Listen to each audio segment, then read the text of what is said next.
Cette roche, qui présente une figure humaine, a été découverte pour la première fois au cours d'un recensement démographique en 1937 par l'administrateur français qu'on appelait M. Marcheseau Gaston était à recensement démographique avec le chef de canton de Mali. Ils étaient dans le village de Tensira.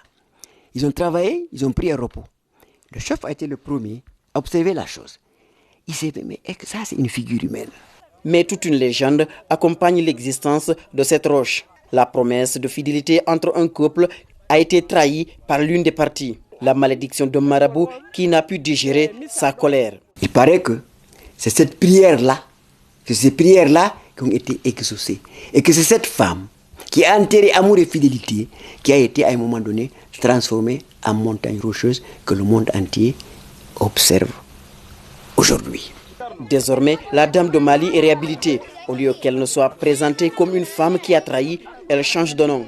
On l'a réhabilitée. On a dit, bon, dame de Mali, d'accord, mais on l'appellera désormais Néné Fouta. Elle est là, elle fait face à l'Est, en train de faire des prières pour le bonheur de Mali, pour le bonheur de la région, pour le bonheur aussi de toute la République de Guinée. Donc, nous l'avons effectivement réhabilitée. Depuis, les jeunes issus de la préfecture vivant en dehors de Mali se donnent rendez-vous ici pour profiter d'un climat doux et s'inspirer davantage. À travers ce climat, à travers ces montagnes, c'est quand même très inspirant pour moi. Et puis ça ouvre même d'ailleurs l'esprit, ça donne de l'inspiration, très sincèrement. Et donc j'en suis très fier, comme tous les autres qui sont là, on est très fiers d'être de cette préfecture. Et nous ferons tout ce qui est de notre possibilité pour donner de la lumière, ajouter de la lumière et une plus-value sur ce que nous avons. Mali, c'est l'une des préfectures les plus peuplées de la Guinée. À Conakry seulement, sur 800 jeunes mobilisés, il n'y a que 100 qui ont découvert leur préfecture d'origine. Pour que cette donne change, il faut stimuler le retour à la source.